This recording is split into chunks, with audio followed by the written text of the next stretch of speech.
blessed day in the presence of God. ಕರ್ತನ ಸನ್ನಿಧಾನದಲ್ಲಿ ಆಶೀರ್ವದಿಸಲ್ಪಟ್ಟ ದಿನದಲ್ಲಿ ನಾವು ಸೇರಿ ಬಂದಿದ್ದೇವೆ. Let's open your Bibles to Matthew chapter 24, verse number 3. ಈ ಸಮಯದಲ್ಲಿ ನಾವು ಮತ್ತಾಯನ ಸುವಾರ್ತೆ 24ನೇ ಅಧ್ಯಾಯ 33ನೇ ವಚನಕ್ಕೆ ನಮ್ಮ ಸತ್ಯವೇದವನ್ನು ತಿರುಗಿಸೋಣ. Let's read the word. ಈ ಸಮಯದಲ್ಲಿ ವಾಕ್ಯವನ್ನು ಓದಿಕೊಳ್ಳೋಣ. As Jesus was sitting on the Mount of Olives, the disciples came to him privately. They said, "Tell us, when will this happen, and what will be the sign of your coming, and what will be the sign of the end of the age?" ಬಳಿಕ ಆತನು ಎಣ್ಣೆಯ ಮರಗಳ ಗುಡ್ಡದ ಮೇಲೆ ಕೂತಿದ್ದಾಗ ಶಿಷ್ಯರು ಆತನ ಬಳಿಗೆ ಪ್ರತ್ಯೇಕವಾಗಿ ಬಂದು, ಅದು ಯಾವಾಗ ಆಗುವುದು, ನೀನು ಪ್ರತ್ಯಕ್ಷವಾಗುವುದಕ್ಕೂ ಯುಗದ ಸಮಾಪ್ತಿಗೂ ಸೂಚನೆ ಏನು ಎಂದು ಕೇಳಿದರು. Amen. Hallelujah. This is the word. ಇದು ವಾಕ್ಯವಾಗಿದೆ. So one day while Jesus was seated on the Mount of Olives, ಒಂದು ದಿವಸ ಎಣ್ಣೆ ಮರದ ಬೆಟ್ಟದ ಮೇಲೆ ಕರ್ತನು ಕೂತಿರುವಂತ so ಸಂದರ್ಭದಲ್ಲಿ his disciples came to Jesus privately. ಆತನ ಶಿಷ್ಯರು, ಯೇಸುವಿನ ಶಿಷ್ಯರು ಪ್ರತ್ಯೇಕವಾಗಿ ವೈಯಕ್ತಿಕವಾಗಿ ಯೇಸುವಿನ ಬಳಿಗೆ ಬರುತ್ತಾರೆ. And the disciples are eager to know the signs of the end times.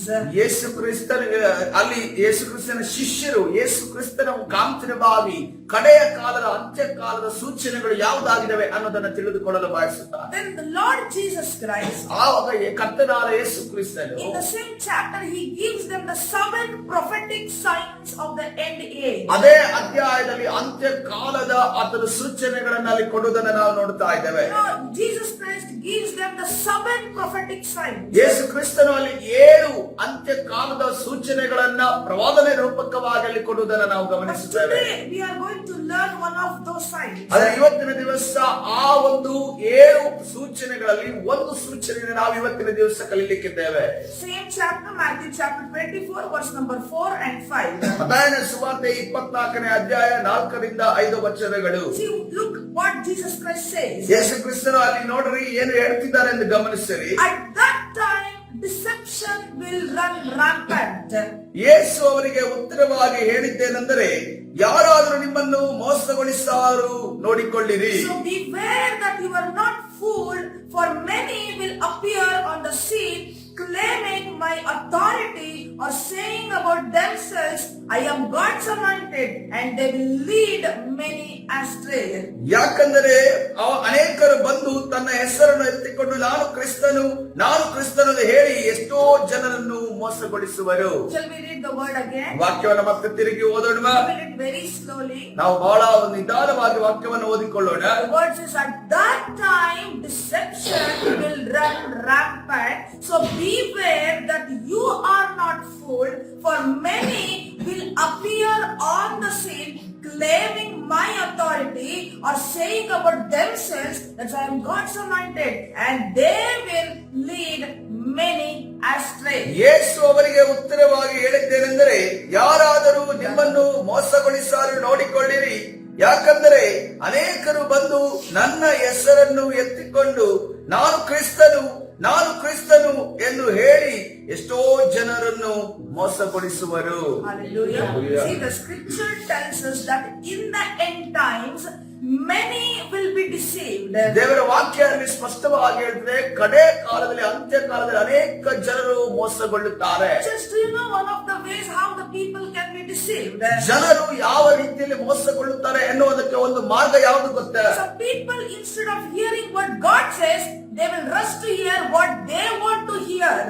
ದೇವರು ಏನನ್ನ ಹೇಳುತ್ತಾನೆ ಅನ್ನೋದನ್ನ ಕೇಳದೆ ಅವರಿಗೆ ಏನು ಕೇಳುವುದಕ್ಕೆ ಇಷ್ಟ ಇದೆಯೋ ಅದನ್ನ ಕೇಳುವುದಕ್ಕೆ ಹೊರಟಾಗ ಅವರು ಮೋಸಕ್ಕೆ ಒಳಗಾಗುತ್ತಾರೆ. Over the years I have found such people. ಕೆಲವು ವರ್ಷಗಳಿಂದ ನಾನು ಅಂತ ಜನರನ್ನು ನಾನು See, some ನೋಡುತ್ತಿದ್ದೇನೆ. people, they don't read the word of God. ಕೆಲ ಜನರು ದೇವರ ವಾಕ್ಯವನ್ನು ಓದೋದಿಲ್ಲ. They don't study the word of ಅವರು God. ದೇವರ ವಾಕ್ಯವನ್ನು ಧ್ಯಾನ ಮಾಡೋದಿಲ್ಲ. See, in the last days, ಈ ಕಡೆ ಕಾಲದಲ್ಲಿ reading is not enough. ಕೇವಲ ದೇವರ ವಾಕ್ಯವನ್ನು ಓದುವುದು ಅದು ಅಷ್ಟು ಮಾತ್ರ ಸಾಕಾಗೋದಿಲ್ಲ. Studying the word of God is very much required. ದೇವರ ವಾಕ್ಯವನ್ನು ಕೂತು ಧ್ಯಾನ ಮಾಡುವುದು ಬಹಳ ಪ್ರಾಮುಖ್ಯವುಳ್ಳ ವಿಚಾರವಾಗಿದೆ. Let me ask you this question. ಈ ಸಮಯದಲ್ಲಿ ನಿಮಗೆ ನಾನು ಪ್ರಶ್ನೆಯನ್ನು ಕೇಳುತ್ತೇನೆ. Frankly, honestly, tell me, how many of you read the word of God every day? ಸತ್ಯವಾಗಲು ನೀವು ನಿಜವಾಗಲು ಪ್ರತಿ ದಿನವೂ ಕೂಡ ಸತ್ಯವೇದವನ್ನ ಯಾರು ಓದುತ್ತಿದ್ದೀರಿ? Every day, without fail, honestly, you can tell us. ಪ್ರತಿ ದಿನವೂ ಕೂಡ ಪ್ರಾಮಾಣಿಕವಾಗಿ ಹೇಳ್ರಿ, ನಿಜ ನಿಜವಾಗಲೂ ನೀವು ಪ್ರತಿದಿನವೂ ಕೂಡ ಸತ್ಯವೇದವನ್ನು ಓದುವವರಿದ್ದೀರಾ? Praise the Lord. Hallelujah. There are not many people here. ಇಲ್ಲಿ ಅನೇಕ ಜನರು ನಾನು ನೋಡ್ತಾ ಇಲ್ಲ. Church, you need to study the word of God, not just reading, but studying the word of God every day. ಸಭೆಯ ಪ್ರತಿದಿನ ಸತ್ಯವೇದವನ್ನು ಓದುವುದು ಮಾತ್ರವಲ್ಲ, ಪ್ರತಿದಿನ ಸತ್ಯವೇದವನ್ನು ನೀವು ಧ್ಯಾನ ಮಾಡಬೇಕು. Hallelujah. Hallelujah. There are some people, ಕೆಲವು ಜನರಿದ್ದೀರಿ, they read only Psalms. ಕೇವಲ ಕೀರ್ತನೆ ಮಾತ್ರ ಓದುತ್ತಾರೆ. Said Psalms is to worship. ಕೀರ್ತನೆ ಅನ್ನೋದು ಆರಾಧನೆ ಮಾಡುವಂತೆ ಇರುವಂತಹ ಒಂದು ಆ ಭಾಗಗಳಾಗಿದ್ದಾವೆ. Then what about other things in the Bible? ಸತ್ಯವೇದದಿಂದ ಬೇರೆ ಬೇರೆ ಭಾಗಗಳ ಕಥೆ ಏನು?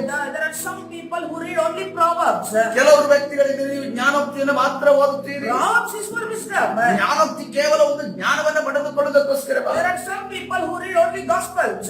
ಕೆಲವರು ಸುವಾರ್ತೆಯನ್ನು ಮಾತ್ರ ಓದುತ್ತೀರಿ. The Gospel is for miracles and knowing about Jesus Christ. ಸುವಾರ್ತೆ ಅನ್ನೋದು ಅದ್ಭುತಗಳು, ಯೇಸು ಮಾಡಿದಂತ ಅದ್ಭುತಗಳು, ಯೇಸು ಸಾರಿದಂತ ಸುವಾರ್ತೆಯನ್ನ ಕಲಿಯೋದಕ್ಕೋಸ್ಕರ ಮಾತ್ರವೇ. Then what about holiness? ಹಾಗಾದ್ರೆ ಪರಿಶುದ್ಧತೆ ವಿಚಾರ ಏನು? What about the scriptures about the end times? ಈ ಕಡೆಯ ಕಾಲದ ವಾಕ್ಯಗಳ ಕಥೆ ಏನು? Such God says, ದೇವರು ಈ ರೀತಿಯಲ್ಲಿ you ಹೇಳ್ತಿದ್ದಾನೆ, need to study the word of God. ನೀವು ದೇವರ ವಾಕ್ಯವನ್ನ ಧ್ಯಾನ ಮಾಡಬೇಕು. The times of only reading the Bible is over.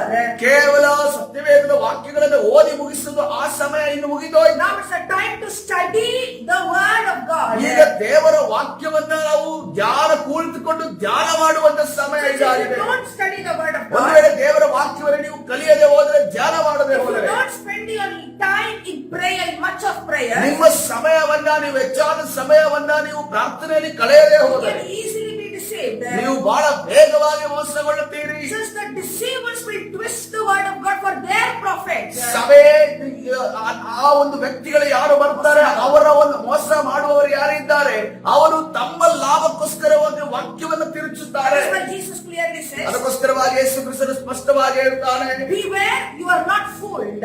ನೀವು ಯಾರಾದರೂ ನಿಮ್ಮನ್ನು ಮೋಸಗೊಳಿಸಾರು ನೋಡಿಕೊಳ್ಳಿರಿ ಅನ್ನೋದನ್ನ ದೇವರ ಎಚ್ಚರಿಕೆಯನ್ನು So ಕೊಡುತ್ತಿದ್ದಾರೆ. if you think no one can deceive me, ಯಾರು ಕೂಡ ನನ್ನನ್ನು ಮೋಸಗೊಳಿಸಲು ಸಾಧ್ಯವಿಲ್ಲ ಅನ್ನೋದನ್ನ ನೀವು ಆಲೋಚನೆ ಮಾಡುವುದಾದರೆ it's foolishness. ಅದೊಂದು ಮೂರ್ಖತನವಾಗಿದೆ, It is dangerous also. ಅದೊಂದು ಅಪಾಯಕಾರಿಯಾಗಿದೆ. See, Eve was God's perfect creation.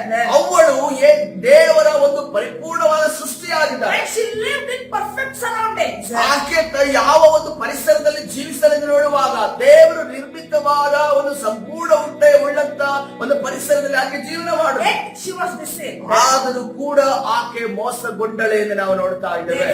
ಅದಕ್ಕೋಸ್ಕರವಾಗಿ Be very careful in this end times. ಈ ಅಂತ್ಯಕಾಲದಲ್ಲಿ, ಕಡೆ ಕಾಲದಲ್ಲಿ ನಾವು ಬಹಳ ಎಚ್ಚರದಿಂದ ಇರಬೇಕು. Just let me give you three things. ನಿಮಗೆ 3 ವಿಚಾರಗಳನ್ನು ನಿಮಗೆ ಕೊಡ್ತೇನೆ. How to check on these things? ಈ ಒಂದು ವಿಚಾರಗಳಲ್ಲಿ ನಾವು ಯಾವ ರೀತಿಯಲ್ಲಿ ನಾವು ಅದನ್ನು ಪರೀಕ್ಷಿಸುವುದು, How to check on the deceivers? ಈ ಮೋಸಗಾರರು ನಮ್ಮ ಮುಂದೆ ಬರುವಾಗ ಯಾವ ರೀತಿ ಇವರನ್ನು ನಾವು ಪರೀಕ್ಷಿಸೋದು? Number one, ಮೊದಲನೇದಾಗಿ, is the minister of God lifting up the name of Jesus or promoting himself? ದೇವರ ಸೇವಕನು ಯಾರು ನಿಮ್ಮ ಮುಂದೆ ಬಂದು ನಿಲ್ಲುತ್ತಾನೋ ಆತನು ದೇವರ ನಾಮವನ್ನು ಮೇಲೆತ್ತುತ್ತಿದ್ದಾನೋ ಅಥವಾ ತನ್ನ ಹೆಸರನ್ನೇ ಹೆಚ್ಚಾಗಿ ಮೇಲೆತ್ತುತ್ತಾ ಇದ್ದಾನೋ ಅನ್ನೋದನ್ನು ನಾವು ಗಮನಿಸಬೇಕು. Number two, ಎರಡನೇದಾಗಿ, is the person is preaching and teaching the word of God? ಆ ವ್ಯಕ್ತಿ ಯಾರು ನಿಮ್ಮ ಮುಂದೆ ಸೇವಕರಾಗಿ ನಿಂತಿದ್ದಾನೋ ಆತನು ದೇವರ ವಾಕ್ಯವನ್ನ ನಿಮಗೆ ಸಾರುತ್ತಾ ಇದ್ದಾನೋ ಅನ್ನೋದನ್ನು ನೀವು ಅರ್ಥ There is ಮಾಡಿಕೊಳ್ಳಬೇಕು. preaching and teaching, both should be there. ಆತನು ದೇವರ ವಾಕ್ಯವನ್ನ ಬೋಧನೆ ಮಾಡುತ್ತಿದ್ದಾನ, ಆತನು ದೇವರ ವಾಕ್ಯವನ್ನ ಕಲಿಸುತ್ತಿದ್ದಾನ ಅನ್ನೋದನ್ನು ನೀವು ಗಮನಿಸಬೇಕು. Number three, ಮೂರನೇದಾಗಿ, this is very important. ಇದು ಬಹಳ ಪ್ರಾಮುಖ್ಯವುಳ್ಳ ವಿಚಾರ.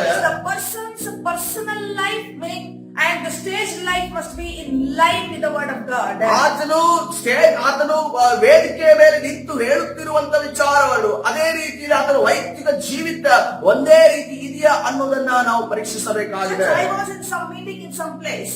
ನಾನು ಯಾವುದೋ ಒಂದು ಮೀಟಿಂಗ್ ಅಲ್ಲಿ ಯಾವುದೋ ಒಂದು ಸ್ಥಳದಲ್ಲಿ ಇದ್ದೆ.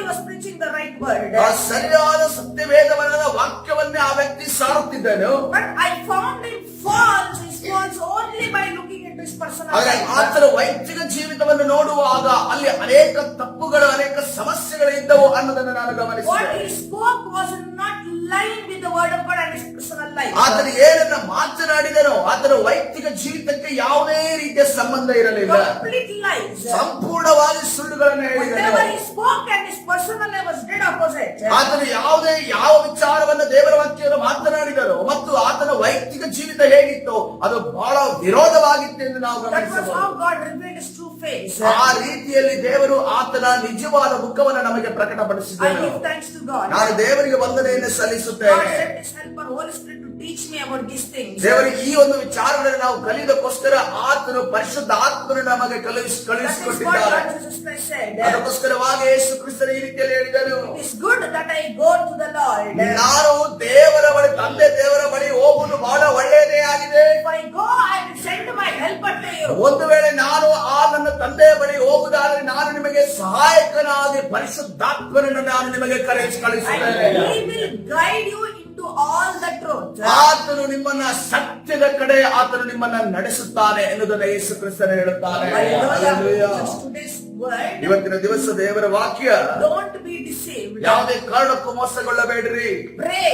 ಪ್ರಾರ್ಥನೆ ಮಾಡ್ರಿ. Study the word of God. ದೇವರ ವಾಕ್ಯವನ್ನ ನೀವು ಧ್ಯಾನ ಮಾಡ್ರಿ. Read the word of God or study the word of God. ದೇವರ ವಾಕ್ಯವನ್ನ ಧ್ಯಾನ ಮಾಡಬೇಕಾ, ದೇವರ ವಾಕ್ಯವನ್ನು ಓದಬೇಕಾ? Study the word of God. ದೇವರ ವಾಕ್ಯವನ್ನ ಧ್ಯಾನ ಮಾಡಬೇಕು. Have a fellowship with the Holy Spirit. ಪರಿಶುದ್ಧಾತ್ಮನ ಜೊತೆ ಒಂದು ಅನ್ಯೋನ್ಯತೆಯನ್ನು ಹೊಂದಿಕೊಳ್ಳಿರಿ. Walk with the Spirit of God. ದೇವರ ಆತ್ಮನ ಜೊತೆ ನೀವು ಜೊತೆಯಾಗಿ ಕೆಲಸ ಮಾಡಿರಿ. Live in the Holy Spirit. ಪರಿಶುದ್ಧಾತ್ಮನಲ್ಲಿ ಜೀವಿಸಿರಿ. Hallelujah. Hallelujah. Praise the Lord. ಕರ್ತನ ಪರಿಶುದ್ಧ ನಾಮಕ್ಕೆ ಸ್ತೋತ್ರವಾಗಲಿ. The word of God. ಇದು ದೇವರ God ವಾಕ್ಯವಾಗಿದೆ. bless everyone according to this word of God. ದೇವರ ವಾಕ್ಯದ ಪ್ರಕಾರವಾಗಿ ನಿಮ್ಮನ್ನೆಲ್ಲರನ್ನ This is ಆಶೀರ್ವದಿಸಲಿ. from the Matthew chapter 24 verse number 3, 4 and 5. ಮತ್ತಾಯನ ಸುವಾರ್ತೆ 24ನೇ ಅಧ್ಯಾಯ 3, 4, 5 ವಚನಗಳು. ಸನ್ನಿಧಾನದಲ್ಲಿ ಪ್ರಾರ್ಥನೆ ಮಾಡಿಕೊಳ್ಳೋಣ. ಕರ್ತನು ನಮ್ಮನ್ನ ಎಲ್ಲ ಮೋಸದಿಂದ ಬಿಡುಗಡೆಗೊಳಿಸಿ ಸತ್ಯದ ಮಾರ್ಗದಲ್ಲಿ ನಡೆಯುವ ಹಾಗೆ ಕರ್ತನ ಸನ್ನಿಧಾನ ಪ್ರಾರ್ಥಿಸೋಣ. ಪರಿಶುದ್ಧನಾದ ದೇವರ ನಿನ್ನ ನಾಮಕ್ಕೆ ಸ್ತೋತ್ರವಾಗಲಿ. ಈ ಸಮಯದಲ್ಲಿ ಕರ್ತನೆ ನಮ್ಮನ್ನ ನಿನ್ನ ಕರಗಳಿಗೆ ಒಪ್ಪಿಸ್ತಾ ಇದ್ದೇವೆ ಕರ್ತನೆ. ರಾಜಾ, ಸತ್ಯದ ಮಾರ್ಗದಲ್ಲಿ, ಜೀವದ ಮಾರ್ಗದಲ್ಲಿ ಕರ್ತನೆ, ಬೆಳಕಿನ ಮಾರ್ಗದಲ್ಲಿ ನಡೆಯಲು ನಾವು ಬಯಸ್ತಾ ಇದ್ದೇವೆ ಕರ್ತನೆ. ರಾಜಾ, ಯಾವುದೇ ಕಾರಣಕ್ಕೂ ಯಾವ ಒಬ್ಬ ವ್ಯಕ್ತಿಯು ಕರ್ತನೆ, ಯಾವ ವಿಚಾರವು ನಮ್ಮನ್ನ ಮೋಸಗೊಳಿಸದ ಹಾಗೆ ನಮ್ಮನ್ನ ನೀನು ನಡೆಸದಕ್ಕಾಗಿ ಸ್ತೋತ್ರ ಯೇಸಪ್ಪ. ಕಡೆ ಕಾಲದಲ್ಲಿ ಕರ್ತನೆ ರಾಜಾ, ನಿನ್ನಲ್ಲಿ ನಿಂತವರನ್ನು ಕೂಡ ಬಿಡಿಸುವಂತ ಸೈತಾನನ ತಂತ್ರಗಳನ್ನ ಸ್ವಾಮಿ ಕರ್ತನೆ, ದುರಾತ್ಮನ ಕಾರ್ಯಗಳನ್ನ ಕರ್ತನೆ, ಸುಳ್ಳಿನ ಆತ್ಮಗಳನ್ನ ನಜರೇತಿನ ಯೇಸುವಿನ ನಾಮದಲ್ಲಿ ಬಂಧಿಸಿ ಮುರಿದಾಡ್ತಾ ಇದ್ದಾರೆ ಕರ್ತನೆ. ನಮಗೆ ಬಿಡುಗಡೆಯನ್ನು ಕೊಟ್ಟು ನೀನು ತಾನೇ ನಡೆಸು, ಬಲಪಡಿಸು, ನಿನ್ನ ಪ್ರಸನ್ನತೆಯನ್ನು ತುಂಬು. ಕರ್ತನಾದ ಯೇಸು ಸ್ವಾಮಿ ಹೆಸರಿನಲ್ಲಿ ಪ್ರಾರ್ಥಿಸಿ ಹೊಂದಿಕೊಳ್ತೇನೆ, ಜೀವವುಳ್ಳ ತಂದೆ, ಆಮೆನ್.